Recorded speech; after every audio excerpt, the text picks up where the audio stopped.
Άμα πεθάνω εγώ, πάει η σύνταξη του πατέρα σου. Μαμά, από τότε που σε ξέρω πεθαίνεις και ακόμη ζωντανή είσαι. Στο τέλος θα πεθάνεις εμένα και θα ησυχάσεις. Λες αυτό να θέλω. Δεν την αντέχω άλλο. Τι έγινε πάλι? Δεν μ' αφήνεις την ησυχία μου, ρε εσύ. Καλά, και εσύ κάνω το κορόιδο. Δεν γίνεται. Πρέπει να μείνω μόνη μου. Δεν πάει άλλο. Γιατί ρε? Δεν μπορώ. Αφού δεν ξέρω αν ό,τι κάνω το κάνω για μένα ή για αυτήν, για να μην ανησυχεί. Έχεις σκεφτεί ποτέ να φύγεις? Να φύγω? Ναι. Από το σπίτι? Ναι, να μείνεις αλλού. Όχι.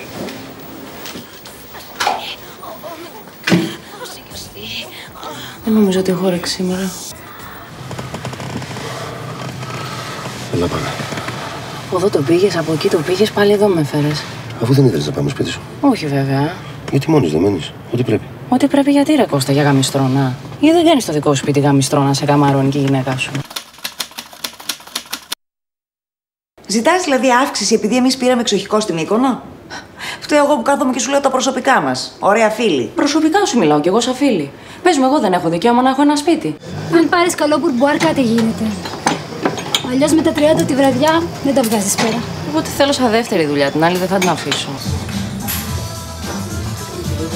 Δηλαδή 100 ευρώ για να κάνω παρέα σε λιγούρια.